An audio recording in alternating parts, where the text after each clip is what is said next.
वास्तव जी आपका स्वागत बंधन सोशल मीडिया यूनिट पर करता हूं। हम आपसे जानना चाहते हैं कि जो गाडावारा में अभी विगत दिवस स्वीकृत हुआ है बांध, उसके बारे में आप संक्षिप्त में बताइए कि क्या है वह बांध की परियोजना, क्या उसमें गाडावारा का उद्धार होगा, क्या यहाँ के क्षेत्रवासियों को क्या लाभ मिलेगा। बांध के बारे में आप इस पर विस्तार से आप बताइए कुशलेंद्र श्रीवास्तव जी। देखो, बांध किसी भी क्षेत्र में बनना बहुत बड़ी सौगात होती है और हमारे क्षेत्र में इसलिए भी ये ज़्यादा उपलब्धि के रूप में हम देख सकते हैं क्योंकि हमारे क्षेत्र का भूजल स्तर निरंतर रेड लेवल तक पहुंचता जा रहा है। और किसी भी क्षेत्र का भूजल स्तर जब रेड लेवल पर पहुंचता है तो इसका मतलब ये होता है कि यहाँ आने वाले दिनों में पानी की भयावह स्थिति आने वाली है। आज की तारीख में सक्कन नदी के उद्गम स्थल हसनापुर जो पहाड़ियों से घिरा हुआ है उसके ऊपर 95 फीट ऊंचाई लिए हुए एक बांध स्वीकृत किया गया है, जिसकी लागत करीब 38 करोड़ के करीब आ रही है और ऐसा अनुमान है कि करीब 188 गांव उससे लाभान्वित होंगे। तो हमको लग रहा है कि ये उपलब्धि के रूप में तो हम देख सकते हैं और ये भी उम्मीद कर सकते हैं कि आने वाले दिनों में हमारा जो भूजल स्तर है वो कहीं ना कहीं मेंटेन हो सकता है इस बांध के माध्यम से। सक्कर नदी में जो पुल पहले भी स्वीकृत हुआ था और उस स्वीकृति और इस स्वीकृति में क्या अंतर है? ये बहुत अच्छा प्रश्न इसलिए है क्योंकि हमारे अतीत को, हमारे पुरानी बातों को लगभग स्मृति के दायरे में हम ला चुके हैं। सक्कर नदी पे बनने वाला बांध उस समय प्रस्ताव के रूप में शासन को भेजा गया था जब इस क्षेत्र का भूजल स्तर भी बहुत अच्छा था और हमारे क्षेत्र में सिंचाई के साधन भी अपर्याप्त थे जो सिर्फ बांध के भरोसे रहते। आपको ध्यान होगा कि 1902 तक हमारे यहाँ कपास की खेती हुआ करती थी और इसके बाद अरहर की खेती होना शुरू हुआ था और अरहर की खेती होने का कारण सिर्फ ये था कि यहाँ सिंचाई के पर्याप्त साधन नहीं थे। गांव में पर्याप्त ना तो जंगली नदियाँ हैं, ना छोटे छोटे नाले हैं, ना कोई झोरे हैं। तो ग्रामीण क्षेत्र में सिंचाई के अपर्याप्त साधनों के कारण इस क्षेत्र में कैसे भी करके सिंचाई के साधन उपलब्ध हों, इसके उद्देश्य से 1964 में शेर प्रोजेक्ट के नाम से एक सर्वे कराया गया था। ये बस समय था जब जबलपुर में बरगी परियोजना भी स्वीकृत हो चुकी थी और बरगी परियोजना का दायरा सिर्फ नरसिंहपुर तक आ रहा था, गाडावारा हमारा पूरा उसमें छूट रहा था। यहाँ तवा परियोजना चालू हुई थी, तवा परियोजना का दायरा पिपरिया तक आ रहा था, गाडा फिर भी छूट रहा था। और गाडावारा एक की कृषि भूमि इतनी अच्छी कृषि भूमि मानी जाती है जिसको विश्वविख्यात कृषि भूमि काली मेटा का हार जिसको बोलते हैं, यहाँ की जो काली मिट्टी है वो उत्पादन के हिसाब से बहुत अच्छी भूमि मानी जाती है। पर सिंचाई के साधन न होने के कारण वो उस मिट्टी का पूरा उपयोग इस क्षेत्र में नहीं हो पा रहा था। संभवतः इसकी वजह से ही 1964 से एक सर्वे का काम यहाँ हुआ जिसका नाम शेर प्रोजेक्ट दिया गया। 1964 से लेके 1980-82 तक वो सर्वे का काम होता रहा और हम अब एक कल्पना कर सकते हैं कि उस समय 1964 और 1982 के बीच में बहुत सारी सुख सुविधाएं उपलब्ध नहीं थी। जंगल बहुत घने हुआ करते थे, आज तो जंगल में मैदान बना हुआ है, उस समय जंगल घने हुआ करते थे। साधन आने जाने के परिवहन के साधन पर्याप्त नहीं थे, सर्वे करने के लिए पर्याप्त यांत्रिकी साधन उपलब्ध नहीं थे। इन असुविधाओं के बीच भी एक बड़ी टीम ने, जिसमें 4 इंजीनियर भी शामिल थे, एक एसडीओ रैंक के अधिकारी शामिल थे, चपरासी था, मानचित्रकार था, ये बहुत पूरी एक टीम थी, पूरे ऑफिस यहाँ खोला गया था। उस टीम ने सक्कन नदी के उद्गम स्थल हसनापुर से लेके गोटेटोरिया तक का पूरा एक सर्वे किया और सर्वे में ये देखा गया कि क्या वाकई हम सक्कन नदी को नहरों के माध्यम से ग्रामीण क्षेत्र में ले जा सकते हैं कि नहीं ले जा सकते। उस समय बिजली का भी संकट था, तो उस सर्वे में ये भी मेंशन जोड़ा गया कि कहीं ना कहीं हम इस बांध के माध्यम से बिजली का उत्पादन भी कर सकते हैं कि नहीं कर सकते। उस समय सिंचाई के साधन सिंचाई विभाग के नलकूपों द्वारा होता था। ये लगभग हमारे यहाँ 1967-68 के आसपास सिंचाई विभाग के नलकूप खनन चालू हुआ और नलकूप से सिंचाई होना शुरू हुआ था। सिंचाई का परिपाटी वही थी कि हम पहले नंबर लगा देते थे, फिर जब हमारा नंबर आना होता था तब हमको सिंचाई मिलती थी और रात में जाग के किसान अपने खेत में सिंचाई करता था। पर्याप्त नलकूप भी गवर्नमेंट के नहीं थे। उस समय लगभग 1 दर्जन नलकूप 1967 और 72 के बीच में हुआ करते थे, जो आगे जाके 36 और 40 की संख्या तक हो गए थे, क्योंकि किसान पूरी तरह सरकारी नलकूपों पर ही निर्भर था। तो उस समय इस सक्कर नदी के डैम का, सक्कर नदी पे बनने वाले बांध का बहुत ज़्यादा इंतज़ार और बहुत ज़्यादा उत्सुकता और बहुत ज़्यादा इससे आशा, उम्मीद इसलिए आवश्यक थी कि हम क्षेत्र के किसानों को एक सौगात के रूप में सिंचाई का साधन उपलब्ध करा सकें। किसान बहुत परेशान था सरकारी नहरों से।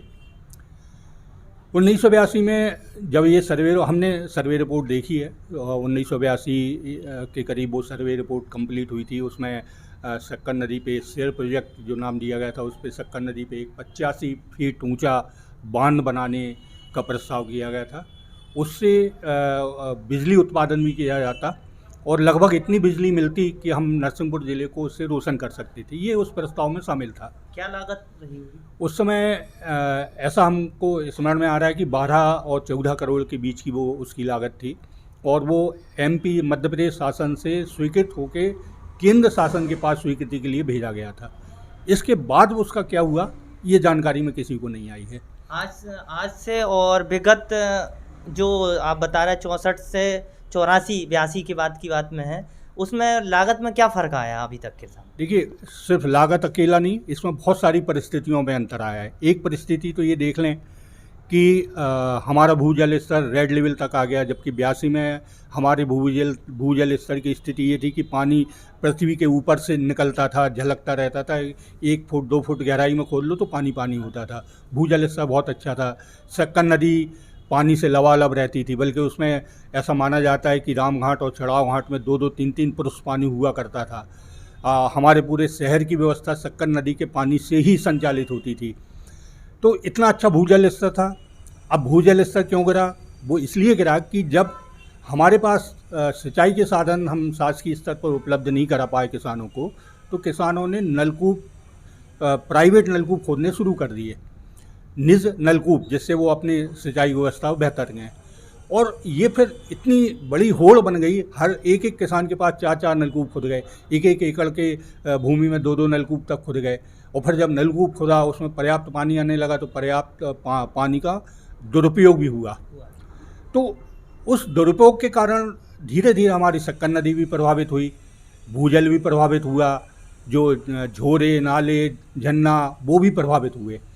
और जब निरंतर धरती से हम पानी का दोहन करते रहेंगे तो एक समय के बाद धरती तो सूख ही जाएगी। वो सूखी तो उसका सीधा प्रभाव हमने सक्कर नदी पे देखा, जिसमें एक समय तो मार्च तक पानी रहा आता था, फिर वो घट के दिसंबर तक रहा, और अब स्थिति ये है कि जब बरसात होती है तभी उसमें पानी होता है।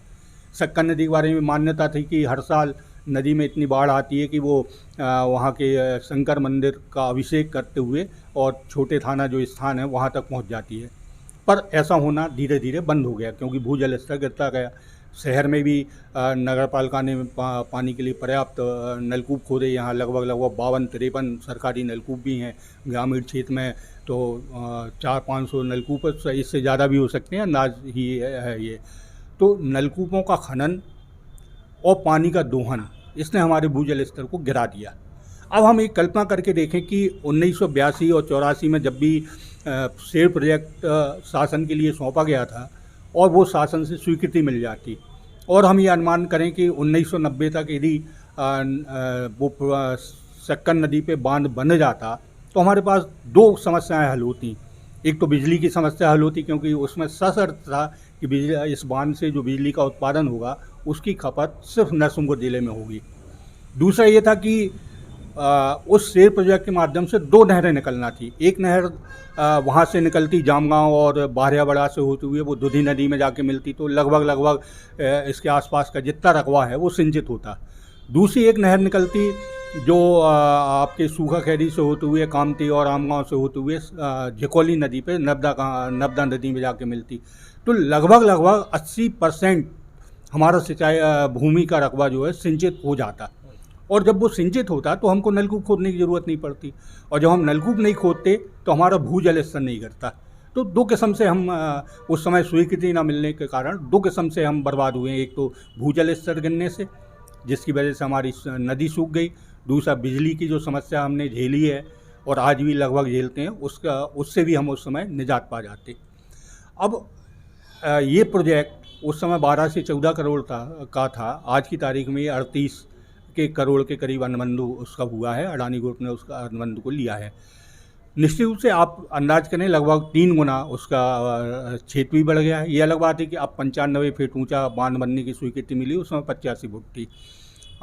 आज की तारीख में सिंचाई के लिए जितना उत्साह किसानों में होना चाहिए उतना नहीं है, क्योंकि उनके पास ऑलरेडी नलकूप खुदे हुए हैं।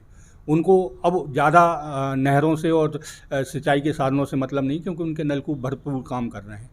आज नलकूपों की स्थिति ये है कि जहाँ हमने बताया कि पहले 2 फुट और 4 फुट पे पानी निकल आता था, 250-300 फुट गहराई तक पानी मिल रहा है। कहीं कहीं तो 600 फीट तक नलकूप खनन करना पड़ता है, तब पानी निकलता है। हैंडपम्प जो 50-60 फीट गहराई तक होते हैं, वो आज 100 फीट के हैंडपम्प भी अप्रैल मई आने के बाद रेत फेंकने लगते हैं, उसमें पानी निकलना बंद हो जाता है।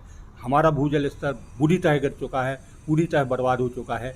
अब हम सिर्फ इस बांध को इस परिप्रेक्ष्य में देख सकते हैं कि हो सकता है कि ये बांध आगामी दिनों में हमारे क्षेत्र के भूजल स्तर को फिर से मेंटेन करने की कोशिश करें। यदि ये मेंटेन हो पाता है तो ठीक है, अदरवाइज़ हम भी एक एक बाल्टी पानी के लिए परेशान होने वाले हैं। ऐसा हम कल्पना आज की स्थिति में कर सकते हैं। देश की बड़ी कंपनी है अडानी ग्रुप, और अडानी ग्रुप ने को जब यह सैंक्शन हुआ है तो उस समय जब 1984 के 82 की जैसे आप बता रहे हो, उस समय करीब 12 करोड़ के समथिंग था, और आज के समय में 38 से 40 करोड़ के समथिंग यहाँ पहुँच रहा है। अडानी ग्रुप बहुत बड़ा ग्रुप है और उसके कई परियोजना कई प्रदेशों में चलते हैं। क्या मध्य प्रदेश में उनका इस प्रोजेक्ट पे काम करना कहीं ना कहीं एक लाभ की श्रेणी में नहीं आ पा रहा क्या? देखिए, वो ऊपर स्तर पे उसको लेके क्या स्थिति है वो तो हम उस बारे में कुछ नहीं बोल सकते, मगर इतना ज़रूर है कि यदि अडानी ग्रुप ने अनुबंध के हिसाब से 72 महीनों के अंदर इस प्रोजेक्ट को पूरा कर दिया तो हम ये मानेंगे कि निश्चित रूप से शासन की मंशा वाकई बांध बनाने की ही है। अन्यथा ये ऐसे कुछ जैसे चिनकी बांध हमारा बहुत अटका हुआ है, काम कब से बन रहा है आज भी नहीं हो पाया। वो हो सकता है उस समय के अनुबंध में भी उसको कुछ लिमिटेशंस दी गई हों, तो वो कह नहीं सकते। पर इतना ज़रूर हम स्वागत करेंगे कि वो स्वागत सिर्फ इसलिए करेंगे बांध बनाने का कि हमारा भूजल स्तर मेंटेन हो जाए। बाकी सिंचाई की से किसानों को ज़्यादा उम्मीद शायद नहीं होगी, पर हम भूजल स्तर के हिसाब से उसका स्वागत करना चाहेंगे। सक्कन नदी के पानी का जो स्वाद था और उसकी जो उर्वरा क्षमता थी नदी की, उसके कारण हमारे यहाँ एक शक्कर ककड़ी हुआ करती थी। वो सिर्फ और सिर्फ शक्कर नदी की देन है। हिंदुस्तान के किसी कोने में शक्कर ककड़ी नहीं मिलेगी, क्योंकि वो सिर्फ गाड़ावाड़ा की शक्कर नदी की देन थी। और उस शक्कर ककड़ी की मिठास इतनी बढ़िया हुआ करती थी कि दूर दूर तक लोग शक्कर ककड़ी को मंगाते थे। ऐसे ही हमारे यहाँ तरबूज खरबूज जिनको हम डंगरा कलिंदा बोलते हैं, उनकी फसल भी वो इतने लोग लिया करते थे कि वो अन्य प्रांतों में सप्लाई किया करते थे। वो सिर्फ होती थी शक्कर नदी के मिठास के कारण। अब शक्कर नदी के सूख जाने के बाद 2 स्थितियाँ बनी। एक तो उसका रेत का दोहन भी हुआ है, पानी तो ख़त्म हो गया, तो अब रेत का क्या करेंगे, तो रेत लोग उठाने लगे। बेदर्दी से लोगों ने रेत उठाई वहाँ की, उससे भी बहुत सारी क्षमता नदी की ख़त्म हुई। दूसरा, एक लगातार यदि किसी स्थान पे पानी कम हो जाता है तो उसमें जब से बरसात के दिनों में पानी आता है तो बरसात के दिनों के पानी में उतनी उर्वरा शक्ति नहीं होती, उतनी क्षमता नहीं होती, उतना स्वाद नहीं होता जितना निरंतर बहती रहने वाली नदी में होता है। तो हमारी शक्कर नदी अब सिर्फ बरसात के पानी पे निर्भर होकर रह गई है, तो जाहिर है कि उसमें अब वो स्थिति, वो स्वाद, वो उसकी क्षमता अब शक्कर नदी में नहीं बची है। अब भले ही नदी में पानी आ जाए, पर वो जो शक्कर ककड़ी वाला स्वाद था, जो तरबूज खरबूज वाला स्वाद था, वो अब शक्कर नदी में नहीं आएगा। पर यह है कि किसी भी शहर हमेशा नदी के किनारे बसते हैं। हमारा गाड़ावाड़ा भी शक्कर नदी के किनारे बसा है। शक्कर नदी के किनारे नदी नहीं बसी है, नदी के किनारे गाड़ावाड़ा शहर बसा है। और यदि नदी सूखती है तो शहर आधा सा सूख जाता है। ये एक प्राकृतिक व्यवस्था है। तो जब हमारी नदी सूख रही है तो निश्चित रूप से हम लोगों के दिलो दिमाग, हम लोग भी सूख रहे हैं, हम लोग भी उसके धीरे धीरे नष्ट होने से हम लोग भी परेशान हैं। आज यदि इस बांध के माध्यम से नदी को पुनर्जीवन मिलता है तो निश्चित रूप से शहरवासियों को भी एक पुनर्जीवन मिलेगा। और कैसे भी करके हम इस शक्कर नदी के चित्र से लेके जीवंत स्वरूप में देखने की कोशिश करेंगे। वास्तव में आज जो परिचर्चा हुई उसमें सीधा सा एक ही जवाब निकल के आया है कि अगर अडानी ग्रुप चाहे और सरकार की मंशा हो तो यह प्रोजेक्ट पे काम हो और काम धरातल पर हो और जब धरातल पर काम होगा तो एक नदी ही नहीं बल्कि एक शहर पुनर्जीवित होगा जो सक्कर नदी के नाम से जाना जाता है। सक्कर नदी के नाम से उसकी पहचान है और कहीं ना कहीं वास्तव में हम उस नदी के माध्यम से उस शहर को जीवित करने का एक प्रयास आज की मध्य प्रदेश शासन करने का प्रयासरत है और हमारी मंगल कामना सोशल इंडिया के माध्यम से सदैव रहेगी। इसी के साथ आप सभी पुनः जुड़ने के लिए धन्यवाद। देखते रहिए सोशल इंडिया न्यूज़।